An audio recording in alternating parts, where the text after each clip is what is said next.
है कि हम बाबा की छतरी के नीचे हैं। कहानी है, बाबा की छतरी के नीचे मैं आत्मा हूँ। तो भगवान की छतरी के नीचे हमें हर पल स्वयं को अनुभव करना है। तो जब भगवान की छतरी के नीचे रहेंगे तो सदा ही सुरक्षित रहेंगे। तो चलें आज प्यारे बाबा के महावाक्य सुनते हैं कि स्वयं सर्वशक्तिवान हमारे साथ है, तो हम हर कार्य निर्भय और निडर होकर करेंगे।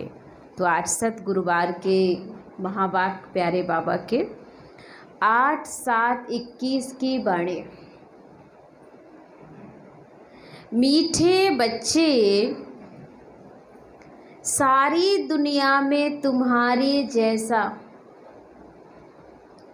सारी दुनिया में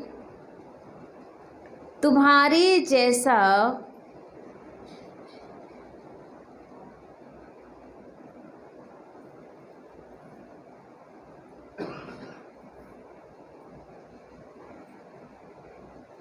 खुश नसीब कोई नहीं, खुश नसीब कोई भी नहीं।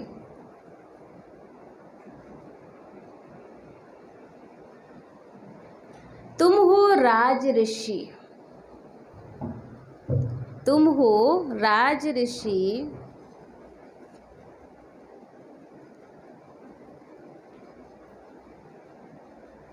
तुम राजाई के लिए राजयोग सीख रहे हो।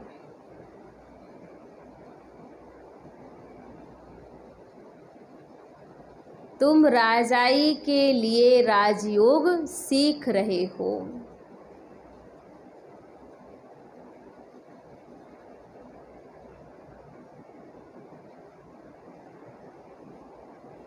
प्रश्न, निराकार बाप में कौन से संस्कार हैं? निराकार बाप में कौन से संस्कार हैं?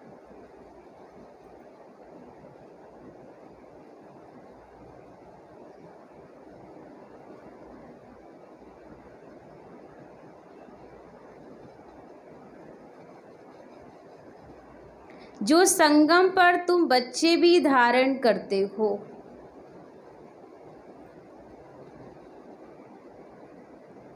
जो संगम पर तुम बच्चे भी धारण करते हो।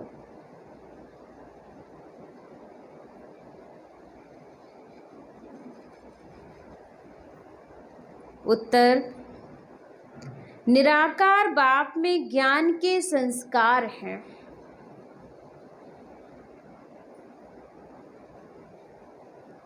निराकार बाप में ज्ञान के संस्कार हैं।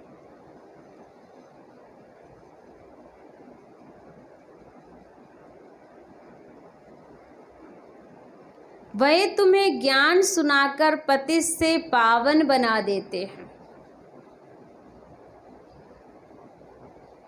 वह तुम्हें ज्ञान सुनाकर पतित से पावन बना देते हैं।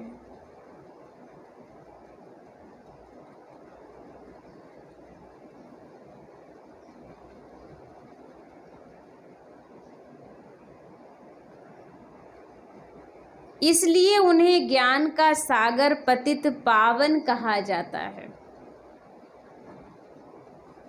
इसलिए उन्हें ज्ञान का सागर पतित पावन कहा जाता है।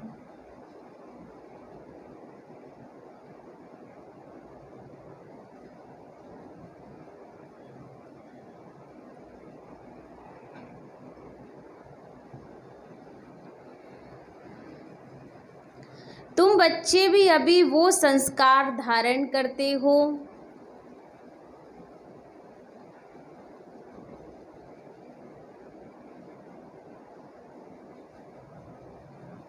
तुम बच्चे भी अभी वो संस्कार धारण करते हो। तुम नशे से कहते हो।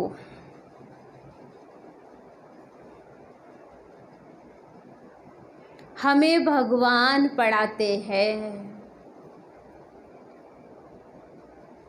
तुम नशे से कहते हो हमें भगवान पढ़ाते हैं।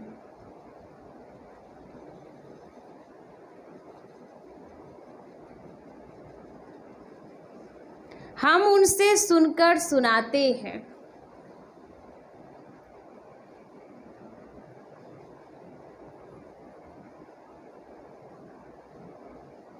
हम उनसे सुनकर सुनाते हैं। गीत आखिर वह दिन आया आज जिसका था हमें इंतजार। आखिर वह दिन आया आज जिसका था इंतजार। कौन से दिन का इंतजार था? कि भगवान आएगा, हमें पतित से पावन बनाएगा, हमें स्वर्ग में ले जाएगा, है ना। ये सारी बातों का हमें क्या था? इंतजार था। आखिर वो इंतजार पूरा हुआ। ओम शांति। मीठे मीठे रूहानी बच्चों ने ये गीत सुना। यह महिमा किसकी है? एक बाप की सिवाय नमा ऊंच से ऊंच भगवान है ना। तो बच्चे जानते वह हमारा बाप है, ऐसे नहीं कि हम सभी बाप हैं। गाया भी जाता सारी दुनिया ब्रदरहुड है, सन्यासी अथवा विद्वानों के कहने अनुसार। ईश्वर सर्वव्यापी कहने से जैसे कि फादरहुड हो जाता है। अगर परमात्मा सब जगह है तो सभी पिता हो गए। तो सारे पिता पिता तो शोभा नहीं देगा।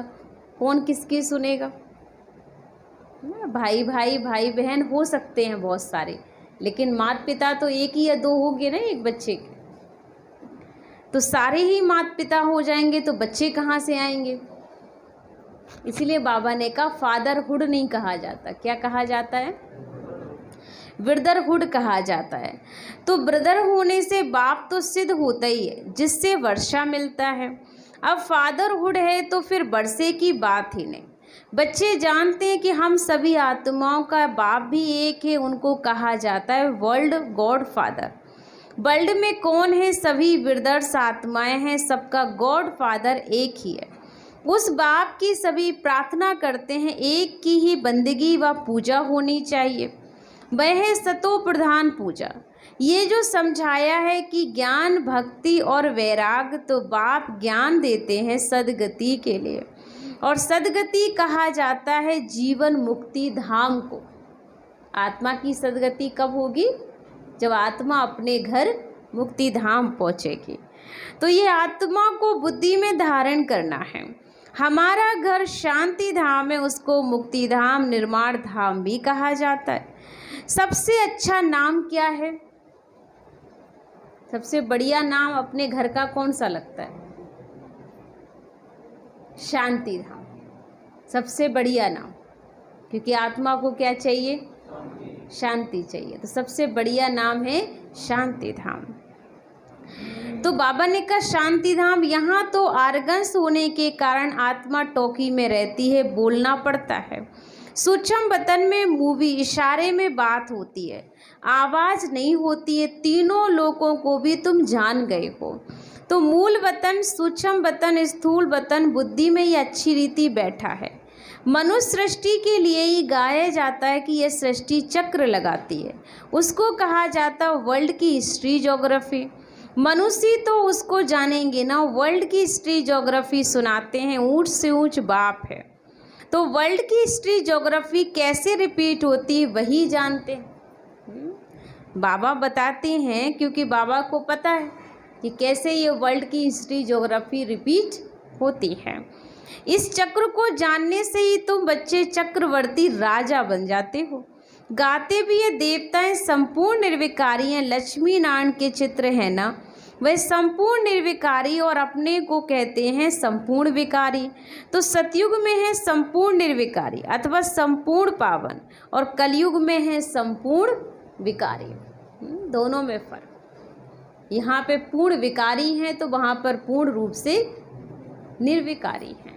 तो बाबा ने कहा कहाँ एकदम आपका उत्थान और कहाँ एकदम पतन। आत्मा की अवस्थाएं ऊपर नीचे होती रहती हैं, जिसमें इस समय बाबा कहते हैं आत्मा पतित बन गई है, अब उसे परमात्मा की याद से शक्ति भर के उसको फिर से प्योर निर्विकारी बनाना है।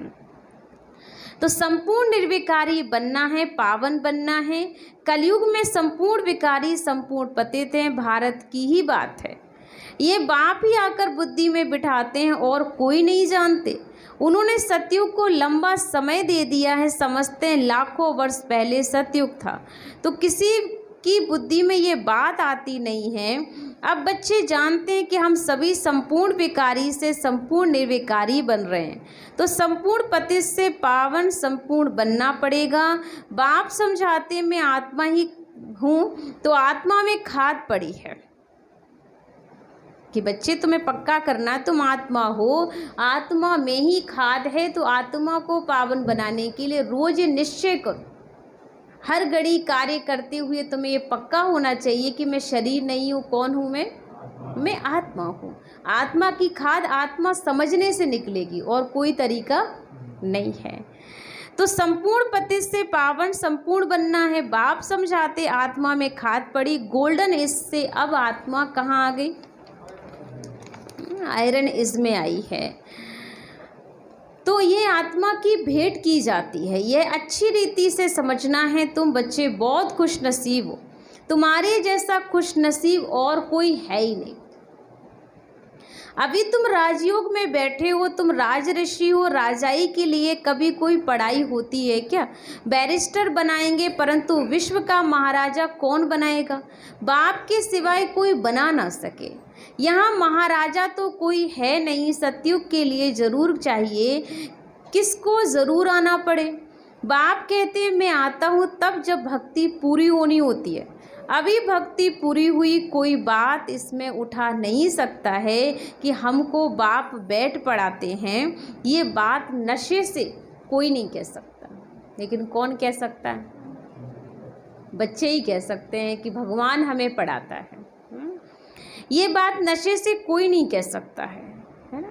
ये नशा होना चाहिए तुम्हें कि हम आत्माओं को निराकार बाप परमपिता परमात्मा बाप शिव पढ़ाते हैं। शिव को तो कोई जानते ही नहीं है। अब तुम बच्चे जानते हो, बाबा फिर से स्वर्ग की राजाई स्थापन कर रहे हैं। हम उनको महाराजन श्री नारायण महारानी श्री लक्ष्मी कहते हैं। तो भक्ति मार्ग में सत्यनारायण की कथा सुनाते हैं, अमर कथा और तीसरे की कथा। बाप तीसरा नेत्र भी देते हैं, नर से नारायण बनने की कथा सुनाई जाती है। तो वही बातें जो पास्ट हो जाती हैं वही फिर भक्ति मार्ग में काम आती हैं। अभी तुम बच्चे समझते हो कि बाबा हमको स्वर्ग का मालिक बनाते हैं, हम हकदार हैं।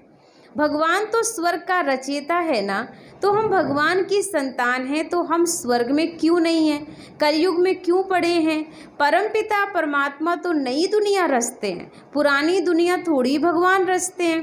तो पहले नई दुनिया बनाते हैं, उसके बाद फिर पुरानी को तोड़ेंगे। तुम जानते हो कि हम सतयुग के लिए राज ले रहे हैं। सतयुग में कौन होंगे? लक्ष्मी नारायण की डायनेस्टी होगी, और भी तो राजाएं होंगे ना, जिसकी निशानी विजय माला है।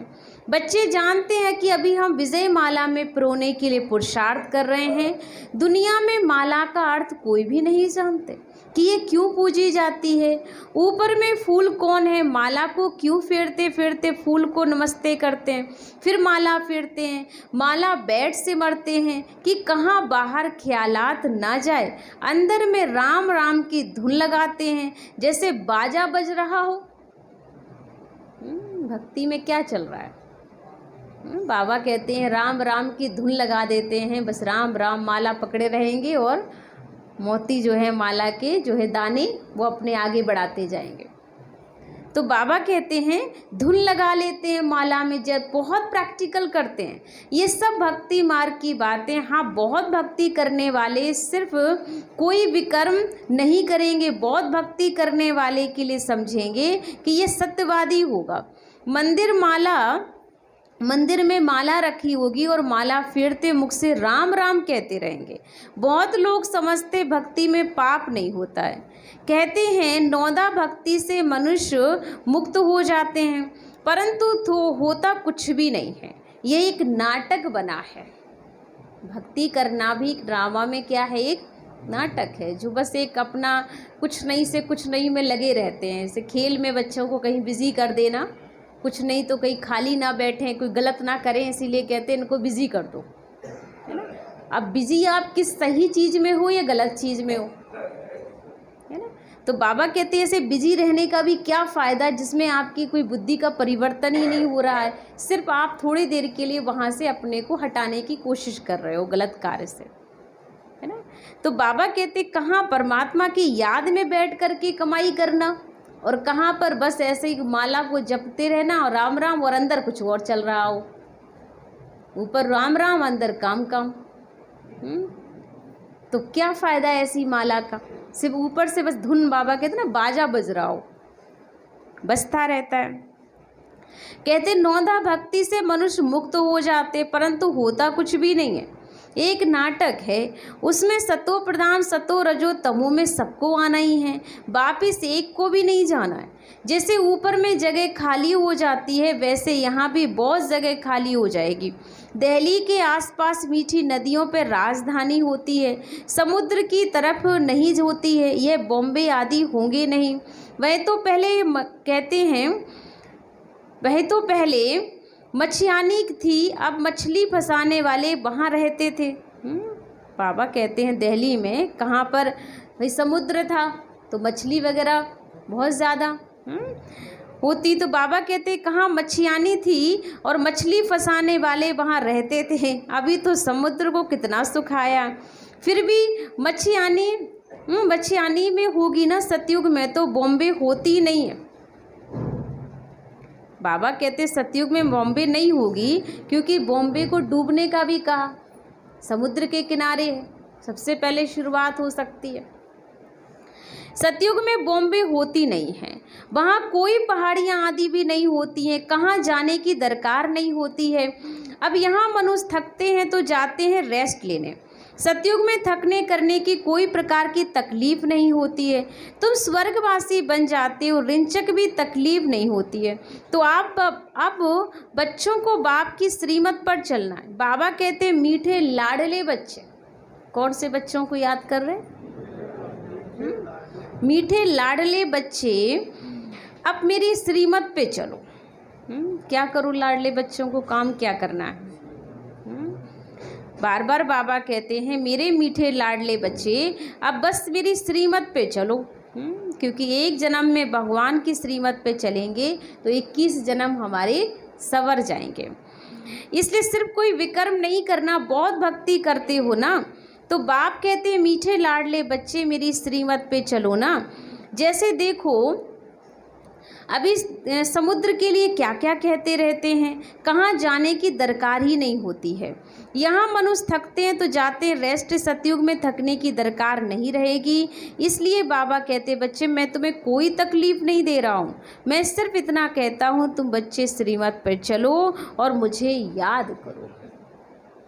सिर्फ एक ही श्रीमत है, बच्चे मुझे याद करो। शरीर निर्वाह धंधा आदि तो तुम्हें करना है, वो भी मना नहीं कर रहा हूँ। काम छुड़वाता है बाबा क्या? किसी से कहा काम धंधा छोड़ दो, कुछ ना करो, घर में नहीं रहो, सेंटर पे रहो, किसी को भी नहीं कहा है। बच्चे रहना भी चाहते तब भी बाबा कहता अपना जो भी आपका हिसाब किताब पूरा क्लियर करो, ऐसे नहीं आ सकते हो। स्कूल में स्टूडेंट पढ़ करके फिर घर में जाकर पढ़ते हैं ना, घर का कामकाज भी करते हैं, ये भी ऐसे ही है। इस पढ़ाई में तुमको कोई तकलीफ नहीं है। उस पढ़ाई में कितनी सब्जेक्ट होती हैं, यहाँ तो एक पढ़ाई एक ही पॉइंट से मन बना भव, इससे तुम्हारे पाप नाश होंगे। भगवानुवाच है ना, वह समझते हैं गीता भगवान ने द्वापर में सुनाई, परंतु द्वापर में सुनाकर क्या करेंगे? कृष्ण के चित्र में लिखत बहुत अच्छी है।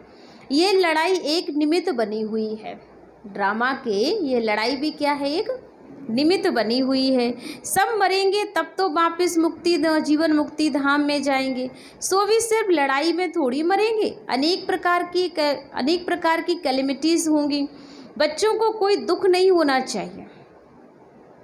प्राकृतिक आपदाएं भी आएंगी, लेकिन उसमें भी बच्चों को दुखी नहीं होना चाहिए। क्यों नहीं होना चाहिए? पहले से सावधान किया, इसलिए दुखी नहीं होंगे। और क्योंकि नया चाहिए है तो पुराने का परिवर्तन तो होना ही है भाई। नया मकान बनाना है तो पुराने में कुछ तो तोड़फोड़ करेंगे तब तो नया बनेगा। तोड़ेंगे ही नहीं तो नया कैसे बनेगा? क्या पुराने में रहने का प्लान है? रिपेयरिंग कर दें बाबा? इसी में ही रहना है। नया चाहिए ना, अच्छा चाहिए अब। तो अनेक प्रकार की कैलेमिटीज़ होंगी, बच्चों को कोई दुख नहीं होना चाहिए। मनुष्य का हार्ट फेल होता है तो उसमें कोई दुख नहीं होता है। मौत हो तो ऐसा हो, बैठे बैठे हार्ट फेल हुआ, खल्लास। जब तक डॉक्टर आए आत्मा निकल जाती है। अब तो सबका मौत होना है। पिछाड़ी में ना हॉस्पिटल ना डॉक्टर रहेंगे, ना क्रियाक्रम करने वाले रहेंगे। आने वाला टाइम ऐसा है बच्चे कि कोई करने वाला भी नहीं मिलेगा। और ये तो थोड़ा सा टेलर तो बाबा ने कहा देखा ही ना अभी पूरी नहीं देखी मूवी, लेकिन टेलर देखा है अभी। तो बाबा ने कहा कोई नहीं रहेगा, कुछ भी नहीं होगा, सबके प्राण तन से निकलेंगे, मूसलधार बरसात भी पड़ेगी। मौत में कोई देर थोड़ी लगेगी। कोशिश कर रहे हैं ऐसे बॉम्ब्स बनाएं जो मनुष्य फट से मर जाएं। ऐसे ऐसे बॉम्ब्स बनाते रहते, बॉम्ब्स की इम्प्रूवमेंट करते रहते हैं। ये ड्रामा में नूंद है। ड्रामा में बना बनाया खेल है। कल्प कल्प विनाश होता है। सतयुग में तुमको ये ज्ञान रहेगा नहीं। बाप को ही आकर ज्ञान देना है। स्थापना हो गई फिर ज्ञान की बात ही नहीं रहती। फिर जब रावण राज शुरू होता है तो भक्ति शुरू होती है। अब भक्ति पूरी होती है। अब तुमको योग बल से पावन बनना है। पावन बनने से ही सुखधाम शांति धाम में जा सकते हो। चार्ट रखना पड़े ये तो समझ गए ना कि हमको बाबा को याद कर आप तमो प्रधान से सतो प्रधान बनना है। बस ये धुन लगा दो। अब हमें तमो प्रधान से सतो प्रधान बनना ही है। ऐसे कोई शास्त्र आदि में लिखा हुआ नहीं है। बच्चों ने गीत सुना, आखिर वह दिन आया आज जिसका था हमें इंतजार। जबकि भारतवासी फिर राजाओं को राजा बाबा कहते भारतवासी फिर राजाओं के राजा बनते हैं। तो राजाओं के राजा अथवा महाराजा बनते हैं। पीछे त्रेता में होते राजा रानी। फिर जो पूज्य महाराजा महारानी थे ना, वह द्वापर में वाम मार्ग में आकर पुजारी बन जाते हैं। वही अपनी मूर्तियों की पूजा करना शुरू करते हैं। आप ही पूज और आप ही पुजारी बन जाते हैं। बाबा कहते हैं मैं पुजारी नहीं बनता हूँ, लेकिन कौन पुजारी बनता है? बाबा अपनी पूजा नहीं करता है, ना देवताओं की पूजा करता है। आप बच्चे पूजा करते हो। आप ही पूज्य थे और आप ही पुजारी बन जाते हो। देवताएं पूज्य होते हैं, मैं नहीं बनता, ना ही पुजारी बनता हूँ। भारतवासी देवी देवताओं के ही मंदिर बनाकर उनका पूजन करते हैं। लक्ष्मी नारायण जो पहले पूज्य थे ना, फिर भक्ति मार्ग में वही शिव के पुजारी बन जाते हैं। सबसे पहले पूजा शिव की ही होती है। तो जो विक्रमादित्य के रूप में पूजा करते हैं, ये ब्रह्मा की आत्मा, कृष्ण की आत्मा। तो सबसे पहले पूजा की शुरुआत भी कौन करती है? यही आत्मा करती है ना। चोला चेंज हो जाता है पर आत्मा तो वही है ना, नाम चेंज है बाहरी दुनिया के। तो पूजा करने का सबसे पहले पाठ भी इन्हीं का खुलता है। यही भक्त बनते हैं पहले। जिस बाबा ने महाराजा महारानी बनाया ना, उनके फिर मंदिर बनाकर पूजा करते हैं। भिखारी भी कोई फट से नहीं बनते हैं, आहिस्ते आहिस्ते ही बनते हैं। कोई भी चीज़ में परिवर्तन तुरंत नहीं आता है। आता है सृष्टि में भी आप देखिए इतना परिवर्तन आया कि एक दिन में परिवर्तन हुआ। धीरे धीरे धीरे धीरे हमारी विचारधाराएं बदलती जा रही हैं। कहाँ हम कैसे रहते थे, आज हम कैसे रहने लगे। और हमारे लिए अब ये क्या बन गया? नेचुरल सा बन गया है ना। हर चीज़ें नेचुरल होती जा रही हैं और पता ही नहीं चला कब कैसे सृष्टि पे इतना बड़ा परिवर्तन हो गया। हमारी विचारधाराएं कब बदल गई। जो कल लगता था पॉजिटिव, वो आज लगने लगा नेगेटिव, है ना। कल लगता था कि ये सही है, आज वही लगता है कि नहीं ये सही नहीं है, जो आज कर रहे हैं ये सही है, क्योंकि सोच बदल गई। तो बाबा ने कहा सोच एक दिन में बदली या थोड़ा टाइम लगा? कोई भी परिवर्तन हुआ तो धीरे धीरे धीरे हुआ है, एक दिन में कोई परिवर्तन नहीं हुआ है और आपको पता भी नहीं चला, आपके सामने ही हो गया। बच्चे भी देखो सामने ही बड़े हो जाते हैं माँ बाप के, बच्चों का पता लगता है माँ बाप किस दिन कितना बड़ा हुआ था। कोई पता लगा पाता कि बच्चा किस दिन कितना उनके सामने ही रोज रह रहा है, उसके बाद भी उन्हें ये नहीं पता चल पाता कि कब कितने दिन में इतना बड़ा हो गया। ये देखते देखते और एक्सेप्ट करते चले जाते हैं, एक दिन वो बहुत बड़ा हो जाता है, उसके भी बच्चे हो जाते हैं। तो ऐसे ही बाबा कहते हैं सृष्टि में एक परिवर्तन है, वैसे इस दुनिया का भी क्या हो जाएगा एक दिन परिवर्तन। आप ऐसे ही देखते रह जाओगे और आप स्वर्ग में बैठ जाओगे। ऐसे ही देखते देखते दुनिया की स्थितियों को एक दिन हम स्वर्ग में ट्रांसफ़र हो जाएंगे, यही दुनिया स्वर्ग बनेगी। कोई बोला थोड़ी स्वर्ग बन जाएगा, स्वर्ग तो इसी दुनिया को बनना है ना। तो एक दिन हमारे ही सामने आंखों देखते देखते ये दुनिया कैसी हो जाएगी, स्वर्ग बन जाएगी, सुखधाम बन जाएगी। और हम कहेंगे देखो ये तो हो नहीं था, ये तो था ही, कोई नई बात तो नहीं लग रही ना। लेकिन आज जब सुनते हो कि ऐसा होगा तो लगता कैसे होगा, हो पाएगा या नहीं हो पाएगा, कैसे स्वर्ग बन जाएगी दुनिया, इतनी भ्रष्ट हो गई है, इतना परिवर्तन आ गया है। तो समय अनुसार धीरे धीरे धीरे हर चीज़ में परिवर्तन आना है और हमारे सामने ही आएगा और हमें पता नहीं चल पाएगा। तो बाबा ने कहा ऐसे ही तुम पुजारी बने और पूज्य बने, आप ही पूज और आप ही पुजारी बन जाते हो। बाबा कहते मैं पुजारी नहीं बनता हूँ, देवताओं की पूजा करते हो ना, मैं नहीं करता हूँ ना, मैं पुजारी बनता हूँ। भारतवासी देवी देवताओं के भी मंदिर बनाकर उनकी पूजन करते हैं। लक्ष्मी नारायण जो पहले पूजते फिर वही भक्ति मार्ग में वही शिव बाबा के पुजारी बनते हैं।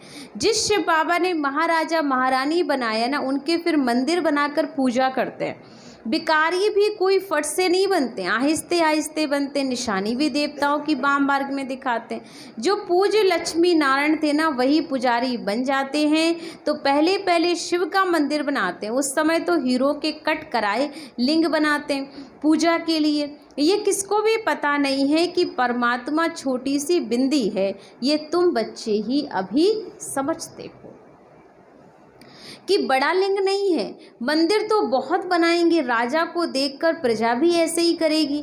पहले पहले शिव बाबा की पूजा होती है, उनको कहा जाता है अव्यभिचारी सतो प्रधान भक्ति, माने एक परमात्मा की भक्ति होगी। तुम सतो रजो तमो में आए हो तो नाम ही हिंदू रख दिया है, असुर थे तुम देवी देवताएं। बाप कहते हैं असुर देवी देवता धर्म के हो परंतु बहुत पतित बन गए हो, इसलिए अपने को तुम देवता कहला नहीं सकते हो। आज किसी को कहो भी ना तो लोग थोड़ा हंसी समझ लेते हैं, कहते अरे कहाँ आप ये क्या बात कर रहे हैं, शायद आपको समझ नहीं है, देवता बन सकते हैं।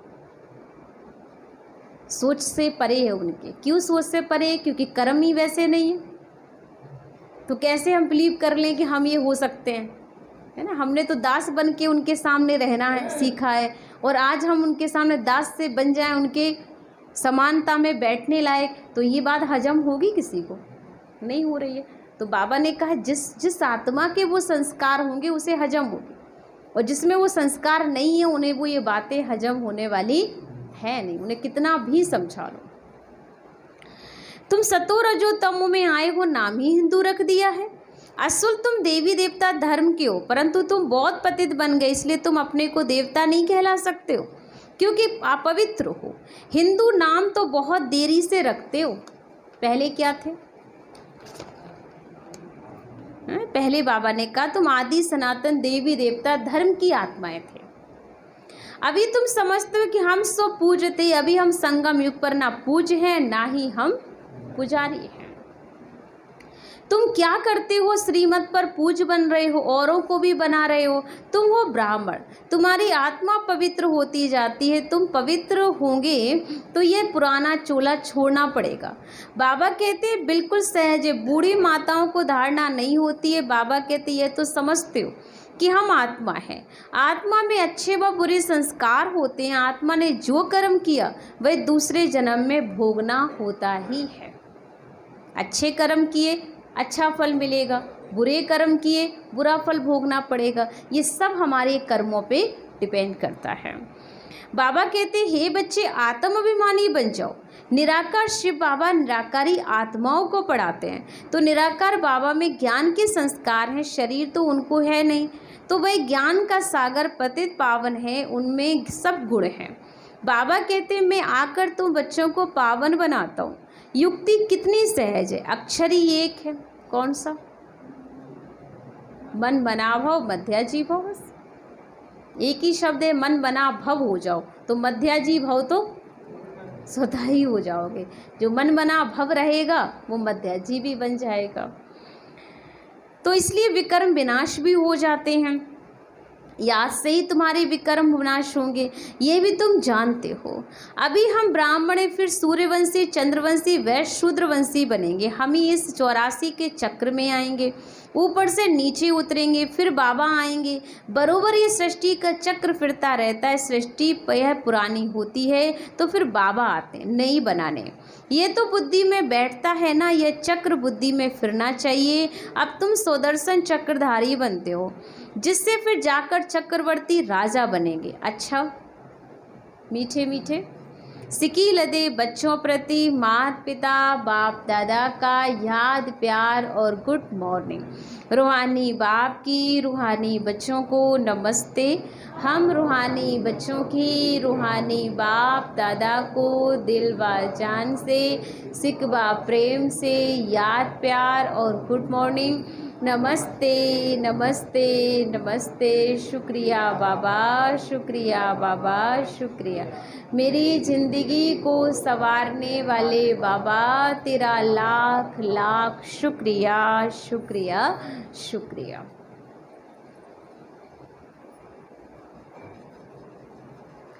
धारणा के लिए मुख्य सार।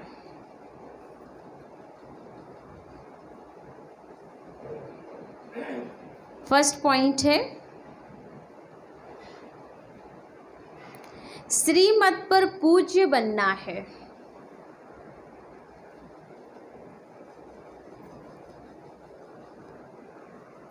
श्रीमत पर पूज्य बनना है। आत्मा में जो बुरे संस्कार आ गए हैं,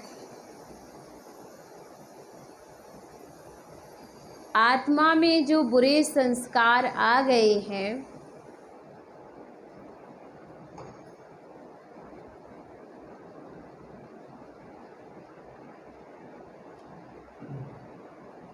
उसे ज्ञान योग से समाप्त करना है।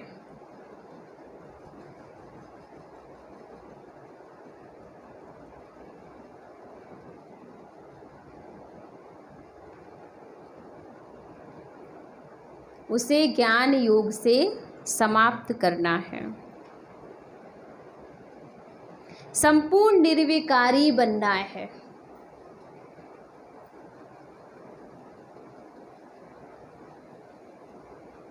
संपूर्ण निर्विकारी बनना है।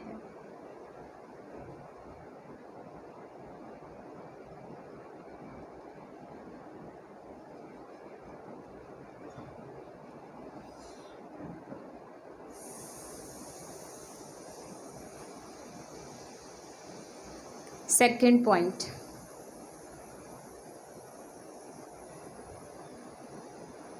शरीर निर्वाह अर्थ कर्म करते भी, शरीर निर्वाह अर्थ कर्म करते भी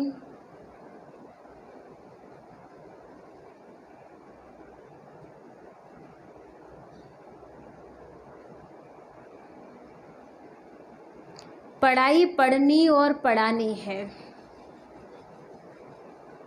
पढ़ाई पढ़नी और पढ़ानी है।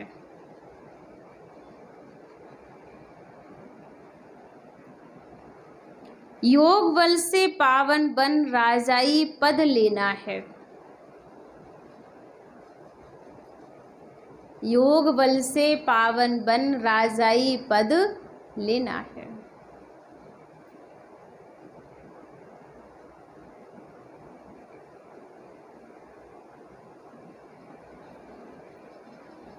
वरदान,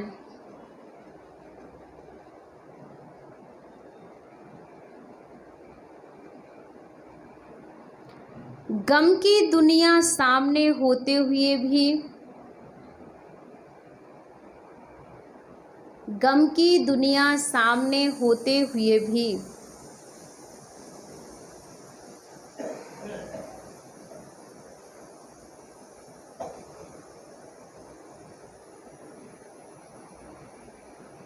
बेगमपुर की बादशाही का अनुभव करने वाले,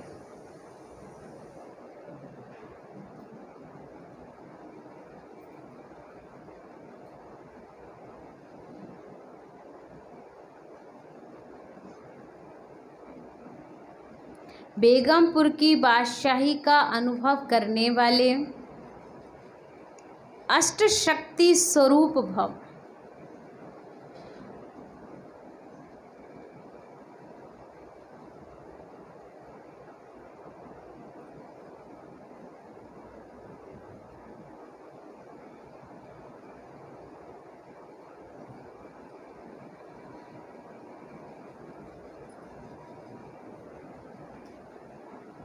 स्पष्टीकरण है। गम और बेगम की अभी ही नॉलेज है। आप बच्चों को गम की और बेगम की नॉलेज है, गम क्या होता है और बेगम क्या होता है, ये नॉलेज आपको मिल गई है। गम की दुनिया सामने होते भी सदा बेगमपुर की बादशाही का अनुभव करना है। यही तो ज्ञान का मतलब है कि गम है, लेकिन गम होते भी हम बेगम हो जाएं। जैसे दादी जान की क्या कहती थी, मैं बेगमपुर की बादशाह हूँ। बेगम, जहाँ कोई गम होता ही नहीं है, मैं कोई गम में नहीं रहती हूँ, इसलिए बेगमपुर, बेगम बादशाह, और बादशाह हमेशा गम से परे होता है। तो मैं कौन सी आत्मा हूँ? बेगमपुर की बादशाह। स्वीकार ही नहीं किया दादी ने कभी गम। तो बाबा कहता गम अर्थात बेगम, कोई गम नहीं है हमें। क्यों गम होगा? भगवान हमारा साथी है। ये तो खेल है, परिस्थितियाँ क्या है, एक खेल है।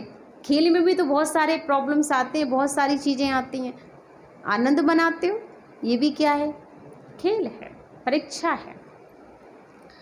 यही अशक्ति स्वरूप कर्मेंद्रियों जीत बच्चों की निशानी है।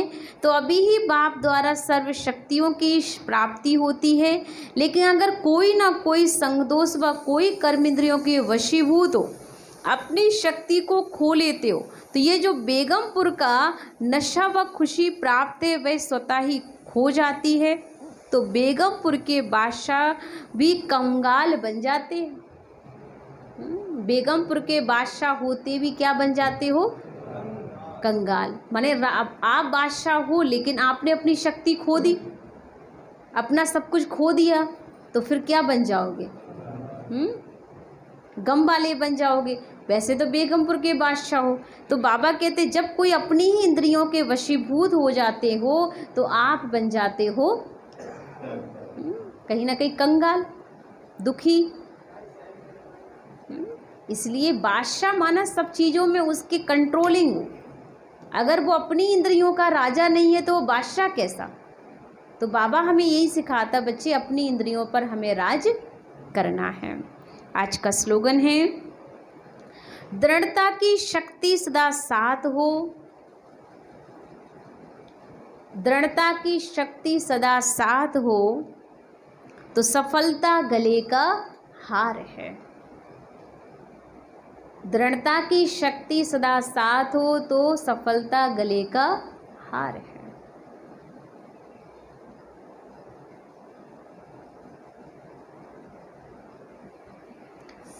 ओम शांति।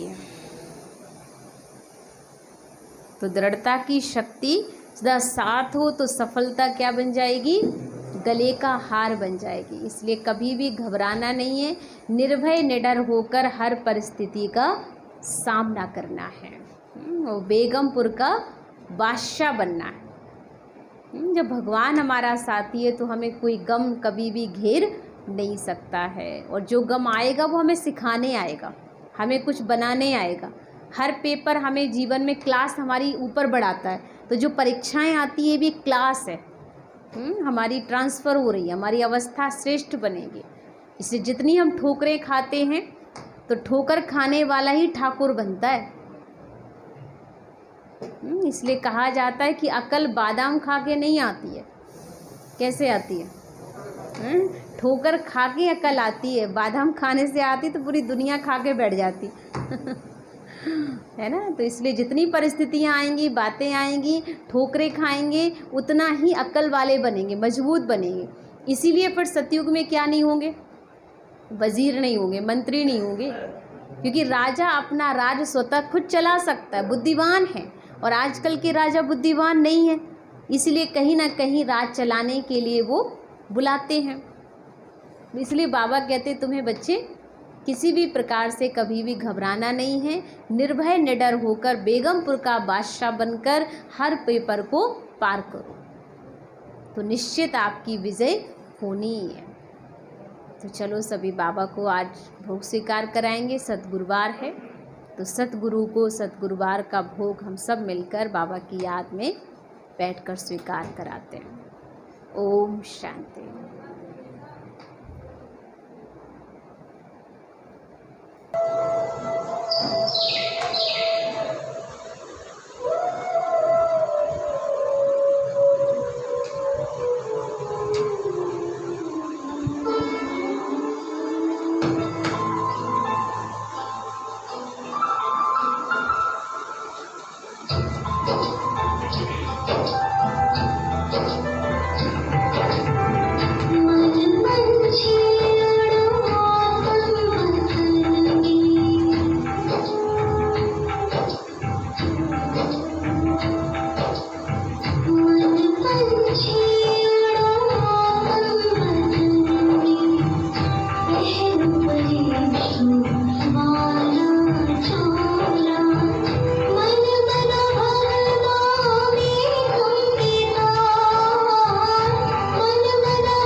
नजर जिनकी सदा तुम पर बसे